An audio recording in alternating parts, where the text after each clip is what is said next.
मुंशी प्रेमचंद की कहानी कौशल। मुंशी प्रेमचंद द्वारा रचित यह कहानी एक ऐसे दंपति की है जहां पत्नी संसार की सभी पत्नियों की ही तरह पति से किसी वांछित वस्तु की मांग करती है, परंतु पति कोई ना कोई बहाना बनाकर उसकी उस मांग को टाल देता है। इससे तंग आकर पत्नी ने एक दिन ऐसी युक्ति लगाई जिससे पति को विवश होकर उसकी वह इच्छा पूर्ण करनी पड़ी। आइए सुनते हैं पूरी कहानी। पंडित बलराम से उनकी पत्नी माया काफी समय से एक हार की मांग कर रही थी। हर बार पंडित उनकी बातों को टाल देते थे। वो कभी अपनी पत्नी से यह नहीं कह पाते थे कि उनके पास हार खरीदने के लिए पैसे नहीं है। वह हमेशा कहते घर में हार रखने से चोरी हो जाता है, ऊपर से हमेशा जौहरी हार के दाम को बढ़ाकर ही बोलता है। इन गहनों को खरीदने से किसी तरह का फायदा नहीं होता। बस कुछ देर के लिए सजने संवरने के लिए काम आने वाले हार से इतनी मुसीबत आती है तो इसे खरीदना बेकार ही है। पंडित की पत्नी काफी भोली थी। वह हमेशा अपने पति की इन बातों में आ जाती थी, लेकिन दूसरी महिलाओं के पास गहने देखकर उसके मन में होता था कि काश मेरे पास भी ऐसा जेवर होता।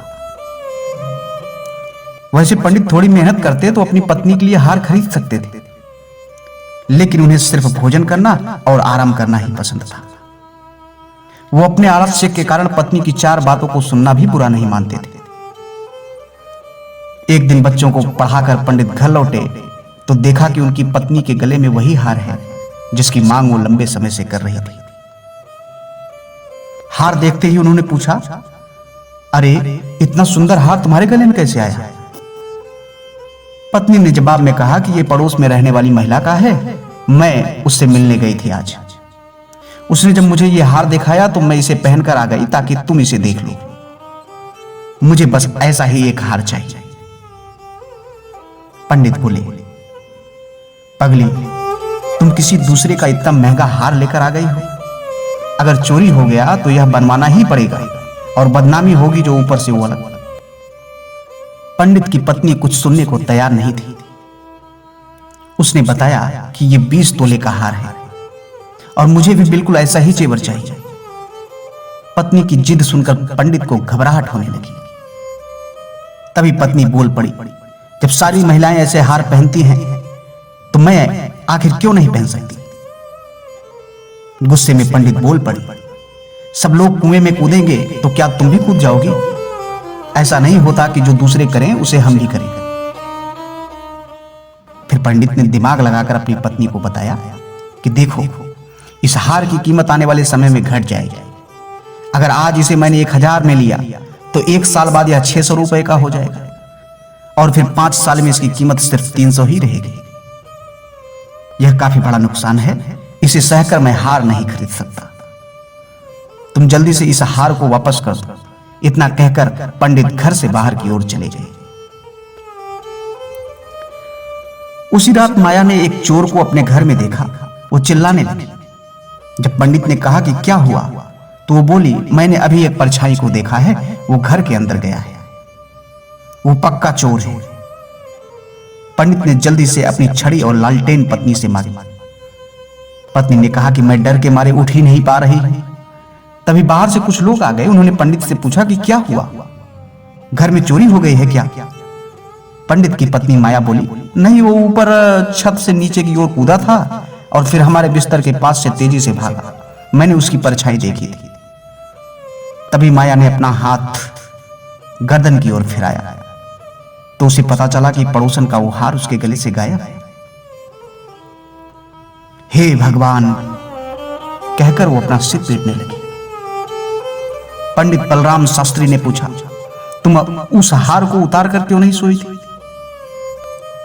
सहमे सी आवाज में माया बोली कि मुझे क्या पता था कि आज ही घर में इतनी बड़ी मुसीबत आ जाएगी। तभी पंडित ने कहा, कहता था ना मैं कि जेवर सब मुसीबत ही लेकर आते हैं।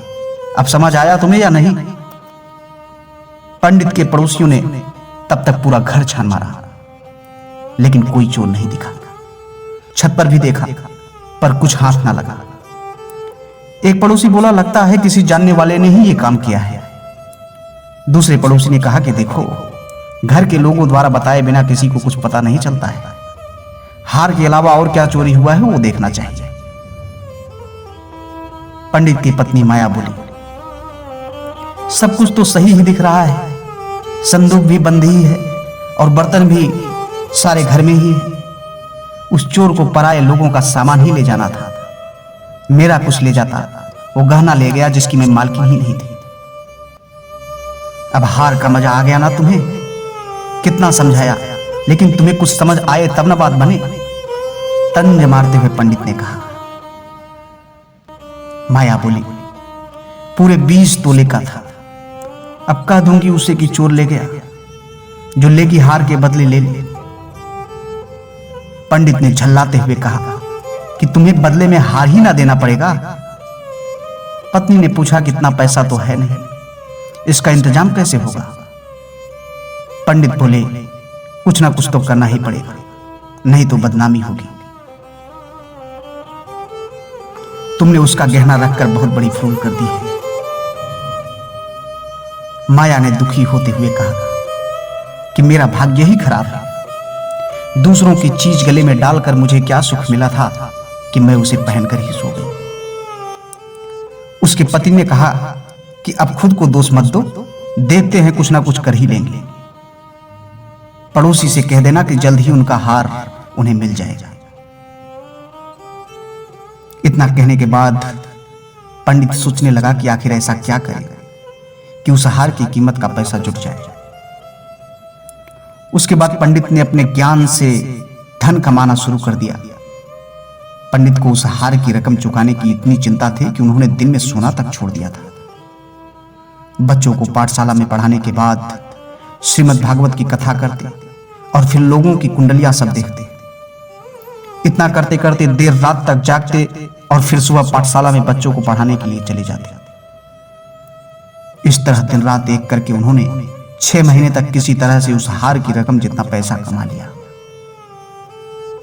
जैसे ही हार की रकम पूरी हुई, पंडित सीधे ठीक वैसा ही जेवर खरीद कर ले आए और अपनी पत्नी के सामने रख दिया। पंडित की पत्नी माया पहले तो हार देखकर बहुत खुश हुई। फिर उसने पंडित से पूछा कि आप गुस्से में दे रहे हैं क्या ये हार? जवाब में पंडित ने पूछा, गुस्से और नाराजगी जैसी क्या बात है? उसका हार हमारे घर से गायब हुआ था, तो उधार तो चुकाना ही होगा ना। इतना सुनकर पंडित शास्त्री की पत्नी बोली, नहीं ये उधार नहीं है। पंडित ने कहा, चलो उधार ना सही, बदला तो है ना, जाओ उसे ये दे आओ। उसकी पत्नी बोली, नहीं नहीं ये बदला भी नहीं है। गुस्से में पंडित ने पूछा, अब तुम ही बता दो कि क्या है। पत्नी माया ने कहा कि यह आपकी तरफ से मुझे दिया गया तोहफा और निशानी। उस रात हार चोरी ही नहीं हुआ था, मैंने तो बस ऐसे ही शोर मचा दिया था। हैरान होते हुए पंडित ने सवाल किया, सही में?